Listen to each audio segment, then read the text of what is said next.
Bagaimana kabar saudara hari ini? Kita baca Yohanes 16 ayatnya yang ketiga. Semuanya itu kukatakan kepadamu. Firman ini Yesus ngomong sama kita. Supaya apa toh saudara? Supaya kamu beroleh damai sejahtera dalam aku. Hari ini bolehkah saya berkata kepada saudara? Peace be upon you.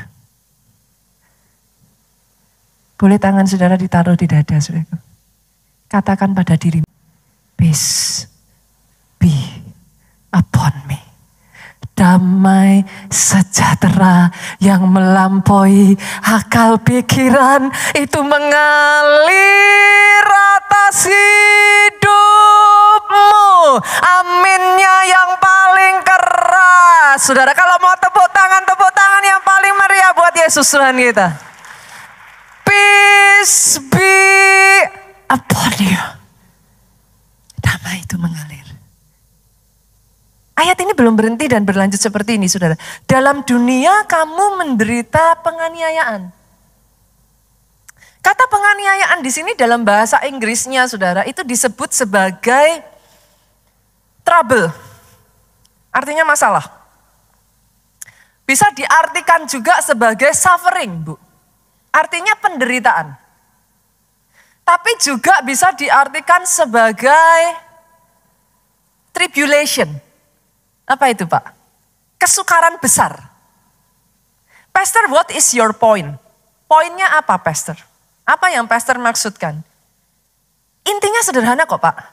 Selama kita masih ada di dalam dunia, ada masalah. Mau orang baik, mau orang jahat. Bahkan saudara baca di dalam Alkitab. Itu loh, pahlawan-pahlawan iman. Yes. They still face problem. Mereka menghadapi challenge, tantangan. Bahkan mereka menghadapi aniaya loh Bu. Apakah saudara bisa berkata mereka kurang iman? Apakah bisa berkata tidak ada penyertaan Tuhan? Come on. Kalau mereka menghadapi, siapa kita? Saudara dan saya pun menghadapi.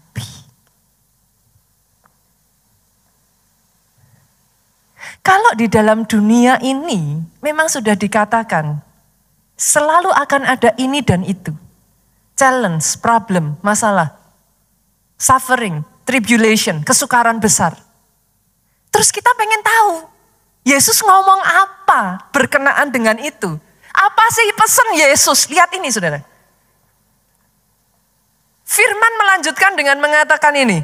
Tetapi kuatkanlah hatimu.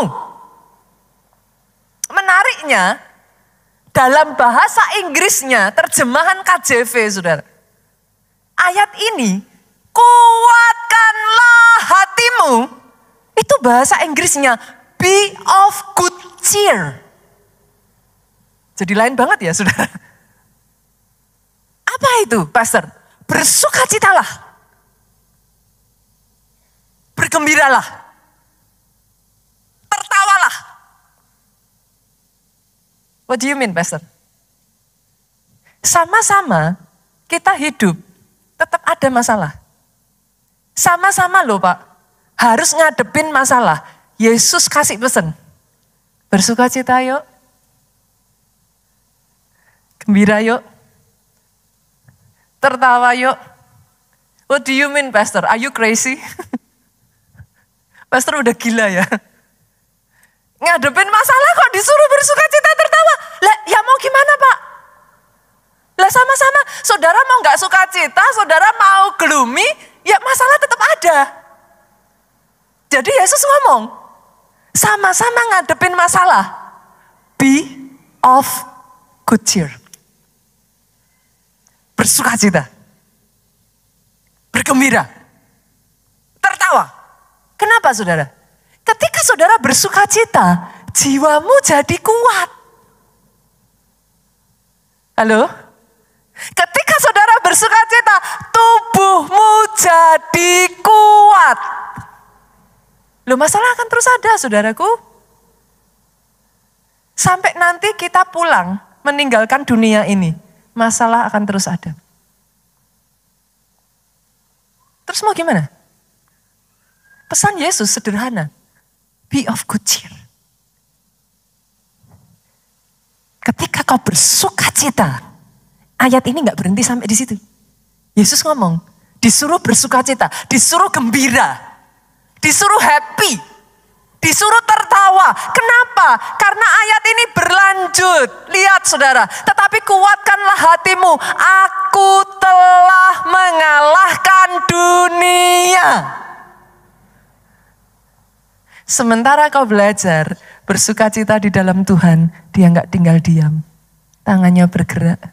Dia atur ke sana, dia atur ke sini, pintunya buka, ini, itu, dan lain sebagainya, saudara. Sementara engkau belajar bersuka cita karena Tuhan, dia berperang gantikan engkau. Dia ada maju di depan. Aku telah mengalahkan dunia. Kenapa, saudara? Kenapa? Apa sih powernya, saudara? Sampai Tuhan itu suruh be of good cheer, ayo sukacita, ayo. Yuk bisa yuk gitu. Kenapa saudara? Karena ternyata ilmu medis pun membuktikan. Oh, jangan salah saudara. Ilmu medis, ini ya saya bacakan ya saudaraku. Ternyata tertawa itu meredakan ketegangan dan stres fisik. Orang setelah tertawa saudara, tubuh ini jadi rileks. Saya pernah satu kali saudaraku sakit, dicari, nggak ketemu penyebabnya. Saya periksa dokter kasih saya, awalnya tuh saya nggak ngerti. Dikasih saya obat, ketika saya purchase, saya terbiasa saudaraku nggak asal minum obat. Saya terbiasa kalau mau beli obat itu tanya, ini obat apa? Saya dijawab, obat stres Bu. Lala saya bingung. Loh gimana sih? Kok dikasih obat stres? Saya marah saudaraku. Enggak saya minum. Saya jengkel dulu kok dikasihnya kok obat stres. Ternyata saudaraku, saya itu dulu enggak mengerti. Kita kadang kalau dikatakan ya, kita stres gitu ya, kita marah loh saudaraku. Kita tersinggung. Enggak kok, saya bilang sama dokternya, loh saya enggak stres. Saya baik-baik saja. Tapi ternyata saudara dicek. Saya tuh dipasangin alat, saya enggak tahu namanya, lupa saya namanya apa. Alat itu tuh untuk mendeteksi tingkat kepekaan neuro saya gitu. Dipasangin alat itu ternyata didapati bahwa kepekaan syaraf-syaraf saya itu cukup tinggi. Lebih dari orang pada umumnya. Tegangan yang mungkin buat orang normal itu oke, buat saya langsung punya dampak yang lebih besar. Saudaraku. Jadi ketika disampaikan bahwa ibu stres, itu bukan stres artinya kita something gitu saudaraku. Yang mengerti katakan amin. Saya baru sadar ternyata yang dimaksudkan gini, syarafmu tegang.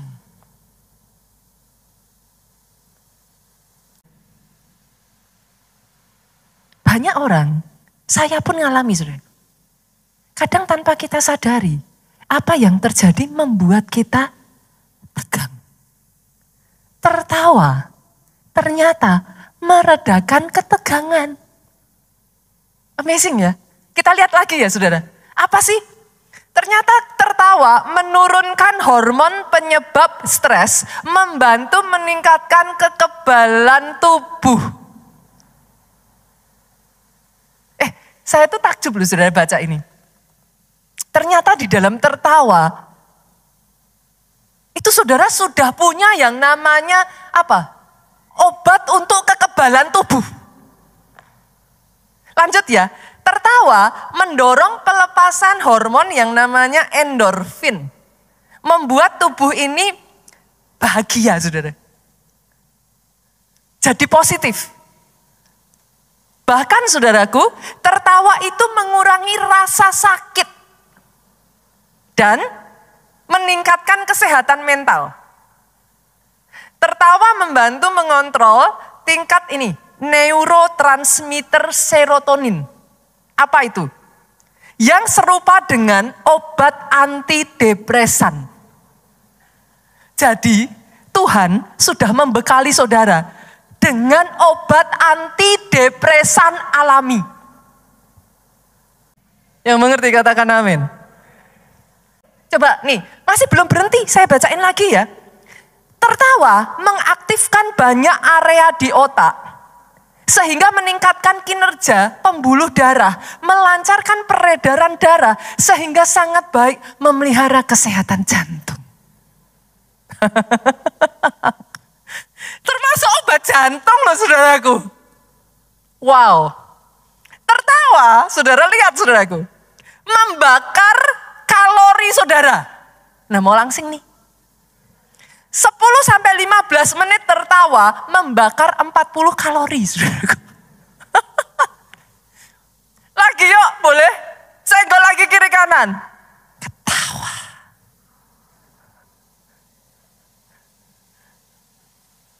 Ternyata saudara, secara fakta medis mendukung firman.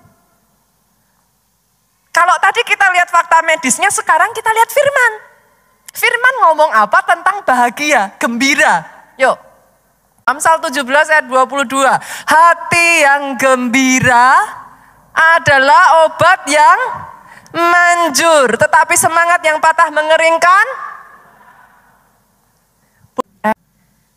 Tuhan sudah sediakan ya, tapi banyak dari kita tidak sungguh-sungguh believe in it. Kita nggak meditate on it. Kita nggak sungguh-sungguh merenungkan ayat ini. Sudah diomong di sini loh sudah. Hati yang gembira adalah obat yang manjur. Katakan itu terus sudah. Saya itu membuktikan hal ini dalam hidup mami saya sudah. Tadi saya sudah menceritakan mami saya sempat mengalami pergumulan. Tapi lucunya saudara, ada satu fenomena yang unik. Mami saya itu suka traveling saudara. Di momen pandemi kemarin kan gak bisa kemana-mana. Setelah selesai, pergi saudaraku. Lucunya, yang tadinya saudara, gak bisa makan ini, gak bisa makan itu, kalau makan ini, ininya kena, kalau makan itu, apanya. Jadi kayak kembali, kayak benar-benar dijaga sekali makanannya. Dokter kasih vonis inilah, vonis itulah, apa segala macam, kasih obat, gak ada hasilnya. Satu ketika pergi. Sama anak-anak pergi. Yang tadinya gak bisa makan ini, gak bisa makan itu ya saudaraku. Waktu pergi, makan ini, makan itu, makan apa. Gak dampak apapun, tetap sehat. Dicoba lagi, ini itu apa segala macam. Makanan yang tadinya dihindari dan gak pernah dimakan sekian tahun saudaraku. Tidak ada masalah. Kesimpulan kami cuma satu. Apa saudaraku? Hati yang gembira adalah obat yang manjur saudaraku. Anak-anak tuh sampai akhirnya godain. Udahlah mam, daripada uangnya dibeliin obat, udah pergi-pergi aja jalan-jalan. Temukan your happiness. Find your happiness. Hati yang gembira adalah obat yang manjur. Saya tambah lagi ya, masih di Amsal. Pasal 15 ayatnya yang ke-13. Ini untuk ibu-ibu ini ayat yang disukai ibu-ibu. Hati yang gembira membuat muka berseri-seri. Kalau zaman sekarang, hati yang gembira membuat muka glowing. Saudara keluar uang mahal-mahal, perawatan wajah, ya nggak apa-apa. Kalau saudara ada berkat lebih, monggo saudaraku, silahkan. Bagus. Tapi Tuhan sudah kasih natural treatment.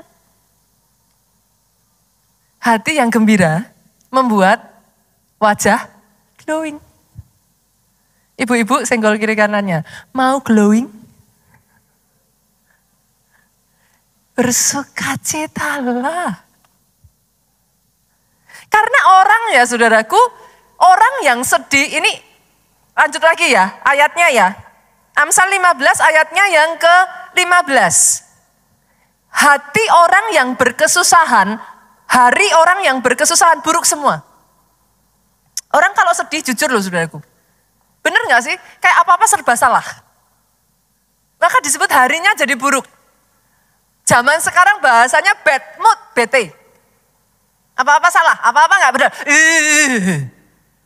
Serba kacau, serba ini, serba apa. Tapi Firman ngomong, lihat ini. Orang yang bergembira, hatinya selalu berpesta. Itu maksudnya gimana, Pastor? Di sini senang, di sana senang, di mana-mana hatiku senang. Sekolah senang, bekerja senang, di mana-mana hatiku senang. Loh, saya tuh kadang menemukan, saya setuju sih saudaraku, uang bisa membuat saudara bahagia. Ya nggak munafik lah ya. Uang bisa membuat kita bahagia. Tapi uang bukan sumber happiness.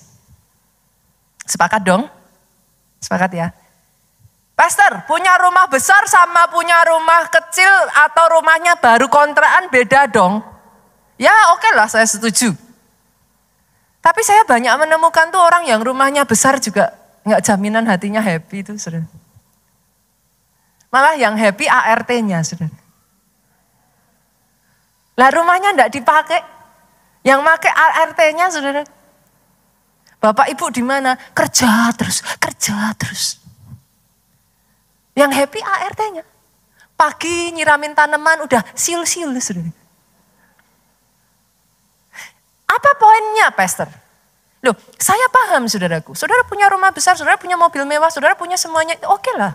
It can makes you happy. Tapi kita sudah belajar. Happiness itu state of heart. Ternyata kita harus belajar bahagia. Jangan jadi orang susah bahagia. Alkitab bahkan ngomong Mazmur, ini satu ayat lagi ya saudaraku. Pastor kok banyak baca ayat, bagus saudara biar dibuka Alkitabnya. Mazmur 37 ayat 4. Dan bergembiralah karena Tuhan. Kenapa? Ia akan memberikan kepadamu apa yang diinginkan hatimu. Apa enggak enak saudara? Hatinya happy, ya kan? Hidupnya jadi indah, kan? Bonusnya dapat jawaban doa. Kurang apa? Saudara mau susah? Masalah tetap ada tuh. Mau happy, mau susah, masalah tetap ada. Susah tidak membuat masalah saudara hilang. Tapi ketika kau happy, masalahmu juga belum hilang. Tapi kau jadi kuat. Harimu jadi indah. Mukamu glowing. Badanmu sehat. Plus, jawaban doa cepat datang. Yang mulai sejak dari hari ini mau happy, boleh saya dengar aminnya yang paling keras.